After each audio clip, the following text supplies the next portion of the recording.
तो आइए अपना अगला टॉपिक जो कि क्या है, डिफेक्ट्स वो पढ़ते हैं। अब डिफेक्ट्स होता क्या है तो मैं बताता हूँ। During the process of crystallization, मतलब जब क्रिस्टल फॉर्मेशन हो रहा होता है उस वक्त सम डिसऑर्डर और you can say that irregularity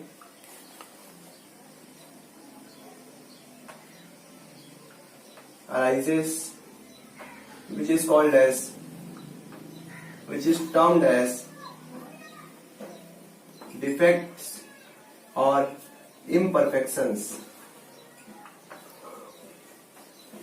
इसका मतलब क्या है, जब कोई भी सॉलिड का क्रिस्टल फॉर्म हो रहा है तो 100% प्योर नहीं हो सकता, उसमें कुछ ना कुछ डिफेक्ट्स होगा। और मैं आपको ये बता दूं कि अगर आपको 100% प्योर क्रिस्टल चाहिए तो सिर्फ पॉसिबल है 0 केल्विन, जिसको हम लोग क्या बोलते हैं, एब्सोल्यूट 0 टेम्परेचर। और जितना ज्यादा तेजी से क्रिस्टलाइजेशन होगा उतना डिफेक्ट आने का पॉसिबिलिटी रहेगा। तो therefore defects is directly proportional to rate of crystallization, ऐसा हम लोग बोल सकते हैं।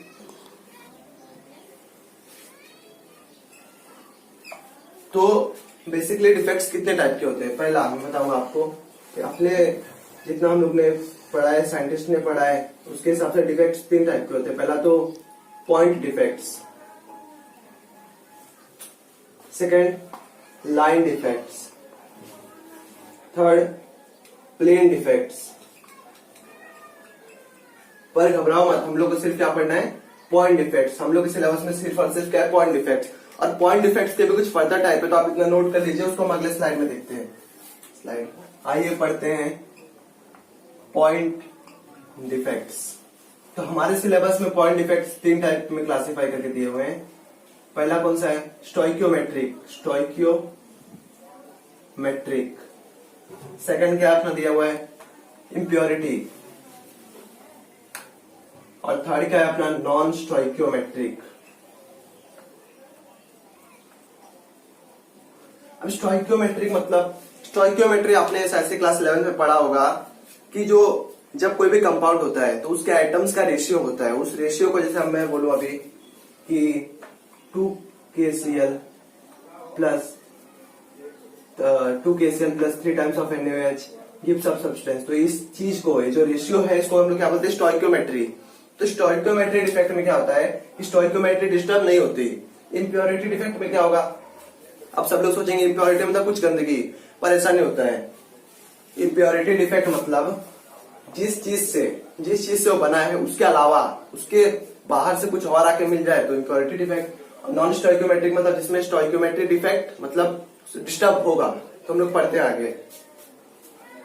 तो अपना जो स्टोइकियोमेट्रिक डिफेक्ट है, स्टोइकियोमेट्रिक डिफेक्ट, इसमें क्या होता है, stoichiometry of the substance remains unchanged. अब स्टोइकियोमेट्री डिफेक्ट में जो पहला डिफेक्ट आता है उसको मैं बोलते हैं वैकेंसी डिफेक्ट। अब वैकेंसी डिफेक्ट क्या होता है, जैसे कि मान लो अपना एक क्रिस्टल है, इसमें बहुत सारे एटम है, 1 2 3 4 5 6 7 8। मान लो ऐसा अपने पास एटम है, एक एटम यहाँ से वैकेंसी खाली है, यहाँ पे क्या है, वेकेंट स्पेस। तो मतलब यहाँ से एक एटम चला गया। अब कैसे जा सकता है वो, बाय हीटिंग।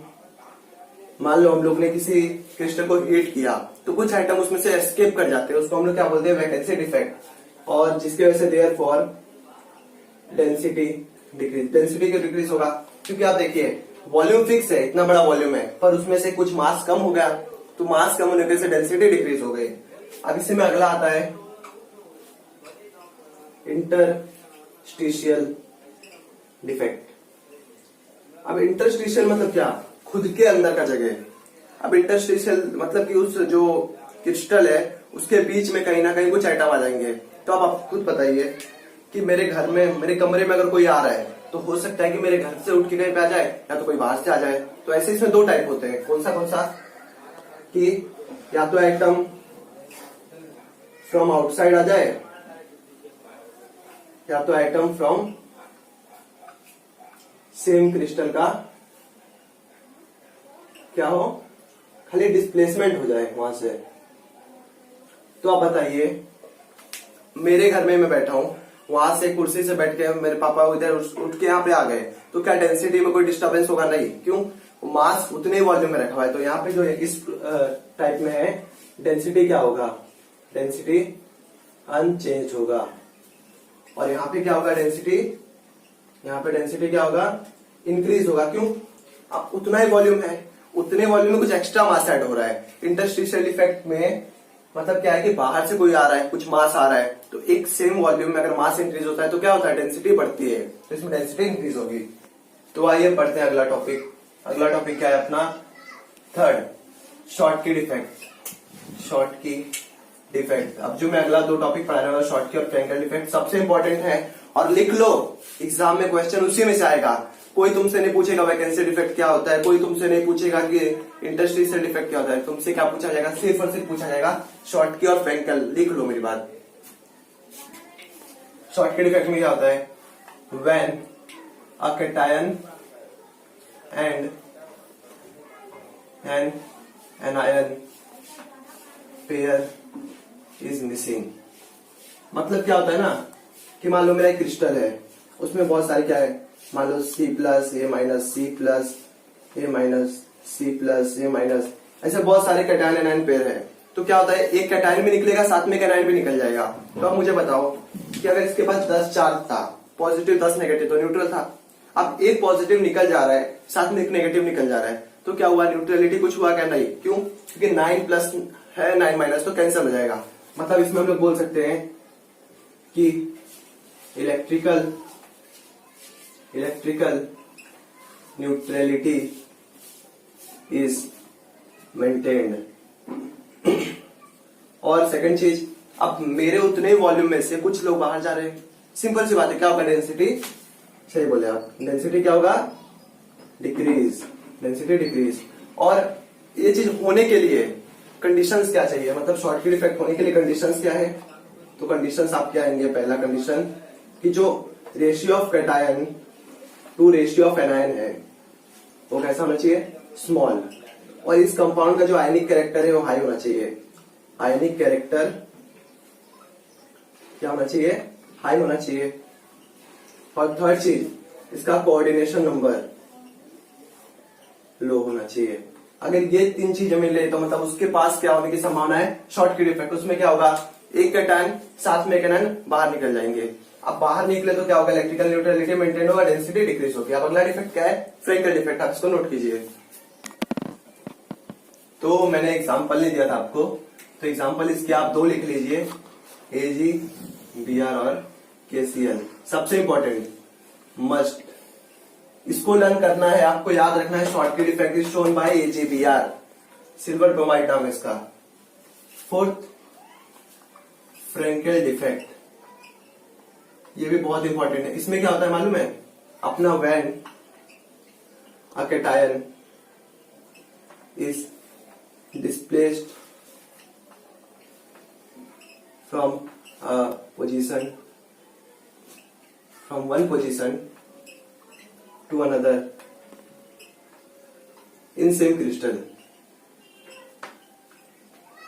मतलब मैं क्या बोलूं, अगर मेरा क्रिस्टल है, हाँ, यहाँ पे C plus A minus, C plus A minus, C plus A minus, फिर यहाँ पे C प्लस A माइनस, ऐसा यहाँ पे A माइनस C प्लस। अब ऐसा है तो यहाँ पे जो कैटायन मान लो यहाँ पे एनायन है और यहाँ पे जो कैटायन होना चाहिए C प्लस, मान लो इधर से डिस्प्लेस होकर इधर पे आ जा रहा है, तो इस तरह के डिफेक्ट को क्या बोलेंगे हम लोग? इस तरह के डिफेक्ट को हम लोग बोलेंगे फ्रैंकल डिफेक्ट। इसको क्या बोलेंगे? Displaced cation. अब जरा बताओ कि इसमें चार्ज का कोई ट्रांसफर हो रहा है क्या? नहीं। तो न्यूट्रलिटी को कोई फर्क पड़ेगा क्या? नहीं। मतलब यहाँ पे भी क्या होगा? Electrical neutrality is maintained. अब डेंसिटी में कोई फर्क नहीं। आपको पता है क्यों नहीं फर्क पड़ेगा? क्योंकि कोई अंदर ना आ रहा है ना जा रहा है। तो क्या होगा? डेंसिटी क्या होगा, अनचेंज्ड। और इसके कंडीशंस क्या है होने के, दो ही कंडीशन है इसका। पहला condition, ratio of cation to ratio of anion should be small, should be large. And second, coordination number इसका क्या होना चाहिए, हाई। अब इसके एग्जांपल कुछ है, AgI, AgBr, याद रख लो, इसको याद रख लो। क्यों, क्वेश्चन ये नहीं पूछेगा तुमको कि क्या एग्जांपल है, क्वेश्चन ये पूछेगा which of the following compounds shows both Schottky and Frenkel effect. तो क्या है, AgBr। सबसे पहले मैं आपको एक बार सॉरी बोलना चाहूंगा क्योंकि हमारे यहाँ पे लाइट चली गई, जिसकी वजह से हमको बाहर एक्सटर्नल सोर्सेज का यूज करके वीडियो बनाना पड़ रहा है। तो हम कहाँ पे थे, हमारा टॉपिक चल रहा था इम्प्योरिटी डिफेक्ट्स का, इम्प्योरिटी डिफेक्ट्स का। तो इम्प्योरिटी डिफेक्ट्स में होता क्या है, when any foreign particle enters the crystal, मतलब बाहर से कोई अलग एटम जिससे वो क्रिस्टल ना बना हो, अगर वो एंटर कर गया क्रिस्टल में तो उसको हम लोग क्या बोलेंगे, इम्प्योरिटी डिफेक्ट। अब इम्प्योरिटी डिफेक्ट दो टाइप के होते हैं, एक होता है सब्स्टिट्यूशनल और एक होता है इंटरस्टिशियल। अब सब्स्टिट्यूशन में भी ना दो टाइप हमको पाए जाएंगे। पहला टाइप होगा सॉलिड सॉल्यूशंस ऑफ मेटल्स, जिसका एग्जांपल होगा कॉपर जिंक सॉल्यूशन। जैसे मान लो अपना एक जिंक का पूरा क्रिस्टल है, ये पूरा जिंक जिंक जिंक जिंक रखा हुआ है, जिंक पूरा जिंक है। अब मैंने क्या किया, इसको हीट करके मेल्ट करके इसमें कॉपर डाल दिया, तो क्या होगा, एक जिंक की जगह पे कॉपर आ जाएगा, फिर यहाँ पे जिंक की जगह पे कॉपर आ जाएगा, तो ये अपना क्या आ गया, कॉपर एटम। फिर अगला क्या आता है, वैकेंसीज ड्यू टू एलियोवेलेंट आयंस। जैसे कि मान लो अपना ये Na+Cl- का क्रिस्टल है, Na+Cl-, Na+Cl-, फिर यहाँ पे भी Cl-, Na+Cl-,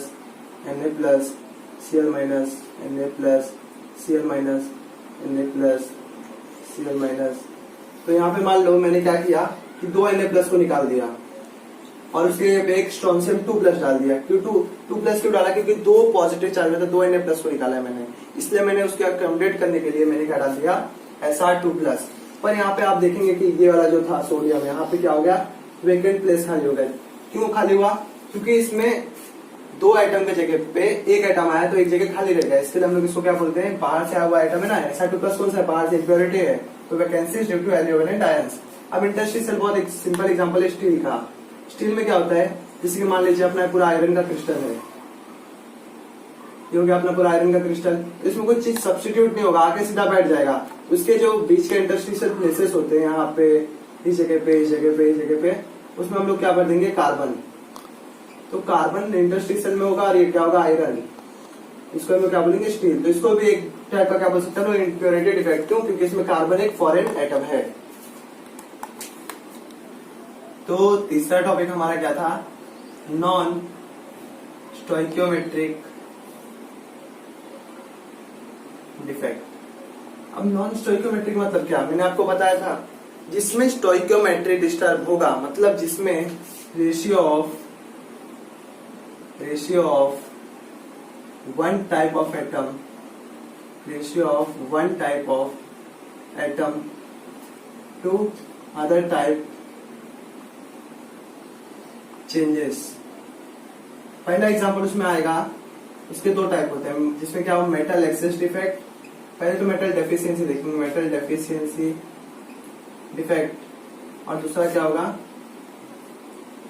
metal access defect. मतलब एक चीज में मेटल की कमी होगी और दूसरे वाले में क्या होगा, मेटल का एक्सेस में होना, मतलब ज्यादा होना। तो डेफिशिएंसी वाला देखते हैं। जैसे कि मान लो अपना क्या, ये NiO का क्रिस्टल है, Na2+ भरा इधर, O2-, Na2+, O2-, O2-, Na2+, O2-, Na2+, O2-, Na2+, O2-, ऐसे करके पूरा क्रिस्टल भरा हुआ है। अब मान लो यहाँ पे भी गया Na2+। अब मान लो मैंने क्या किया, 1, 2 और ये 3 Na2+ निकाल दिए। तो कितना चार्ज गया, +6। अब इस +6 चार्ज को एकोमोडेट करने के लिए मैं 2 Ni3+ डाल देता हूँ, पर ये जगह तो खाली रह गई, ये जगह क्या रह गई, वेकेंट। तो क्या हो गया, मेटल का डेफिशिएंसी हो गया, मेटल का क्या हो गया, डेफिशिएंसी हो गया, और यहाँ पे स्टोइकोमेट्री डिस्टर्ब हो गया। अगर पहले हम लोग ऐसा लिखते थे Ni 1.0 O 1.0, तो ये बदल के क्या हो जाएगा, Ni 0.97 O 1.0। फिर देखते हैं metal axis defect. Metal axis defect के लिए मैं आपको अगले लेके चलता हूँ स्लाइड पे।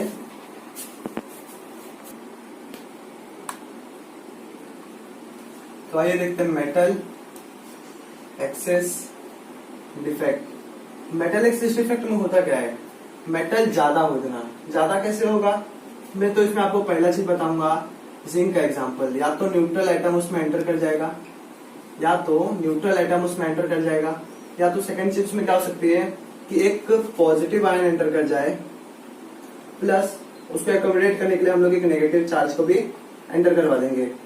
जैसे एग्जांपल में आपको ZnO का क्रिस्टल दूं, Zn2+ O2-, Zn2+ O2-, Zn2+ O2-, Zn2+ O2-, Zn2+। अब देखो मैं क्या करूंगा, यहाँ पे मान लो एक जिंक का अलग सा आइटम आ गया, तो जिंक का आइटम आ गया लेकिन न्यूट्रल आइटम है, तो क्या पहले टाइप में आ गया, ये क्या हुआ, एक्सेस में आ गया, तो इसकी वजह से इसकी स्टोइकोमेट्री डिफेक्ट हो गई।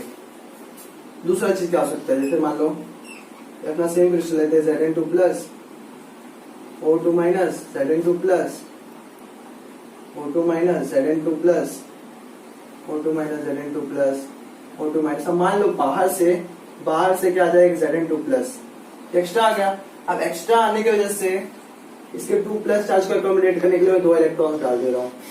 ये पहले तो एक्सेस में आ गया, और ये क्या आ गया इसमें, इलेक्ट्रॉन। क्यों आए, इसके चार्ज को एकोमोडेट, इसके चार्ज को कैंसिल आउट करने के लिए। और यही इलेक्ट्रॉन जब हम लोग इस क्रिस्टल को क्या करेंगे, हीट करेंगे, तो बाहर निकलेगा और फिर इसको क्या इम्पार्ट करेगा, कलर।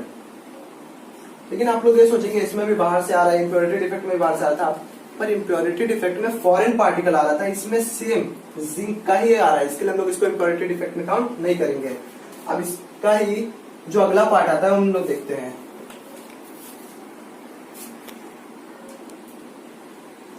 अब देखिए हम लोग इसमें क्या लिखेंगे, defect due to anion valencies. अब इसमें क्या होगा, जैसे कि मान लीजिए अपना एक NaCl का क्रिस्टल है, उसमें क्या होता है जब हम लोग उसको हीट करते हैं, तो जो सोडियम एटम होता है ना, उसके सरफेस पे आ जाता है। सरफेस पे आने के बाद जब और हीट होता है तो Cl- वहां से निकल के आगे ऊपर के सरफेस के Na से रिएक्ट करके क्या बना देता है, Na+Cl- gives you NaCl+ 1 electron, ये चीज बना देता है। अब ये इलेक्ट्रॉन सारे जाके कहाँ एकोमोडेट हो जाते हैं, इसके क्रिस्टल में। मान लो इसका क्रिस्टल है plus minus plus minus plus minus plus minus plus minus plus minus plus plus, फिर यहाँ पे मान लो ये अपना बहुत सारे इलेक्ट्रॉन ऐसे ऐसे करके यहाँ पे एकोमोडेट हो जाते हैं। तो जहां पे जमा होते हैं उसको हम लोग क्या बोलते हैं, F सेंटर। F सेंटर क्या होता है, जहां पे सारे इलेक्ट्रॉन जमा होते हैं। और ऐसे ही क्रिस्टल को जब हम लोग हीट करते हैं तो इलेक्ट्रॉन क्या होता है, एक्साइट होते हैं, हायर एनर्जी स्टेट में जाके कलर इंपार्ट करते हैं। तो जो NaCl का येलो कलर होता है ना, वो क्यों आता है, due to the presence of F centre. तो यहाँ पे हमारा डिफेक्ट का सारा टॉपिक खत्म होता है। क्या पढ़ने जा रहे हैं, इस चैप्टर का लास्ट टॉपिक हम बोल सकते हैं, या तो दूसरों के लिए लास्ट ना हो, मैं बीच में से उठाकर उसको लास्ट में डाला हूं। वो क्या है, relation between molar mass and density of unit cell. तो इसका डेरिवेशन के लिए आपको ज्यादा लोड नहीं लेना है, इस पे आपको सीधा न्यूमेरिकल मिलेगा, तो आप सीधा न्यूमेरिकल, फिर भी आपको थोड़ा सा डेरिवेशन टाइप का बता देता हूं। हम लोग मानते हैं कि एक यूनिट सेल में जो एक एटम है उसका मास m है, और हमारे पास कितने एटम्स है, n एटम्स है। तो टोटल मास कितना हो जाएगा m इंटू एन। अब जरा बताइए मुझे कि डेंसिटी क्या होता है। डेंसिटी होता है, बोलो, मास अपॉन वॉल्यूम। मास क्या है, m इंटू एन अपॉन, और वॉल्यूम क्या होगा, मैं यूनिट सेल लूं और उसका एज लेंथ क्या ले लूं a, उसका वॉल्यूम क्या हो जाएगा a क्यूब। तो ये क्या आ गया डेंसिटी। पर मुझे जरा बताओ, आपने पढ़ा होगा मोलर मास क्या होता है, मास इनटू एवोगैड्रो नंबर। जैसे मास क्या हो जाएगा, molar mass upon Avogadro number. तो अब मैं इस वैल्यू के जगह पे इधर रख दूंगा, तो डेंसिटी क्या हो जाएगा, m n by a cube N A. तो ये क्या आ गया आपका relation between molar mass and density of a unit cell. तो हम देखते हैं कि नंबर ऑफ पार्टिकल्स, पढ़ना क्या है, number of particles and number of unit cells in x gram of metal. मतलब अगर मान लो किसी ने आपको बोला कि मेरे पास 5 ग्राम है ये चीज, तो उसमें कितने पार्टिकल्स होंगे और कितने यूनिट सेल बन जाएंगे, उसके लिए हमको देखना है। पहले बताओ, आपने देखा डेंसिटी क्या होता है, M N by a cube into N A. ऐसे मोलर मास का क्या निकलेगा formula, rho a cube N A by N. क्या क्या मोलर मास का फॉर्मूला। इस अब मुझे बताओ, मैं यूनिटरी मेथड में क्या लगाऊंगा, यूनिटरी मेथड। तो m ग्राम मतलब मोलर मास ग्राम में कितने पार्टिकल्स होते हैं आपको पता है, Na पार्टिकल, Na मतलब 6.02 into 10 to the power 23 particles. तो मुझे बताओ जरा कि 1 ग्राम में कितने पार्टिकल्स होंगे, तो आप बोलोगे क्या, Na बाई m। तो x ग्राम में कितने होंगे, तो होगा x Na बाई m। इतना समझ में आया कि नहीं आया, पहले इतना नोट करो। तो आपने देखा कि कितने नंबर ऑफ पार्टिकल्स है x ग्राम ऑफ मेटल में,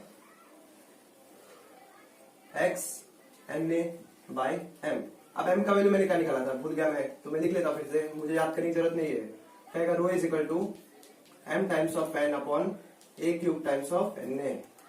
फिर यहां से मैं क्या निकालूंगा, m की वैल्यू क्या है, रो a cube Na by m n। फिर इसी वैल्यू को, m की वैल्यू को मैं उठा के यहाँ पे रखूंगा, तो क्या मिलेगा मुझे, चलो रख ही देता हूं मैं, x Na बाई m की जगह पे क्या आ जाएगा, rho a cube Na into N, ऊपर आ जाएगा ना, एन से नहीं गया, तो x N by rho a cube. मतलब इतने नंबर ऑफ पार्टिकल्स होंगे कितने, एक्स ग्राम ऑफ मेटल में। अब मुझे इससे क्या चाहिए, नंबर ऑफ यूनिट सेल। क्या चाहिए मुझे, नंबर ऑफ यूनिट सेल। तो मैं क्या करूंगा, इसको मल्टीप्लाई बाय 1 बाई एन। क्यों, एक यूनिट सेल में कितने पार्टिकल होते हैं, 1 एन। तो एक यूनिट सेल के लिए अपन 1 बाई एन से इसको मल्टीप्लाई करेंगे। अगर इसको 1 बाई एन से मल्टीप्लाई करते हैं तो एन से एन कटेगा, क्या आ जाएगा, x by rho a cube. मतलब इतने नंबर ऑफ क्या होंगे, नंबर ऑफ यूनिट सेल्स। और अगर मेरे को कोई बोल दिया कि आपको मैंने V वॉल्यूम दे दिया, उसमें कितने यूनिट सेल होंगे, तो आप सिंपल है कि V वॉल्यूम में नंबर ऑफ यूनिट सेल कितने होंगे, होगा V। बहुत पसंद आया होगा, अगर आपको ये पसंद आया तो कृपया आप मुझे कमेंट सेक्शन में बताइए। और अगर आपको अच्छा लगे, आपका मन करे, तो आप लाइक जरूर कीजिए और दोस्तों को शेयर कीजिए, ताकि सिर्फ आपका ही नहीं और दोस्तों का भी भला हो। और एक बात और, आपको अगर ऐसा लगे कि मतलब मैं कम पढ़ा रहा हूं, तो आप कृपया ये बात समझिए कि मैं इसलिए पढ़ा रहा हूं ताकि कम से कम आपका इस साल के बोर्ड के एग्जाम में अच्छा मार्क्स आ जाए। मैं चाहूं तो आपको हर एक टॉपिक के ऊपर बहुत थॉरो लेक्चर दे सकता हूं, मतलब मैं 1 घंटा 2 घंटा पढ़ा सकता हूं, पर नहीं, हमको क्या टारगेट करना है, बोर्ड 2021। तो अगर आपको ये अच्छा लगे तो प्लीज लाइक करना। Thank you.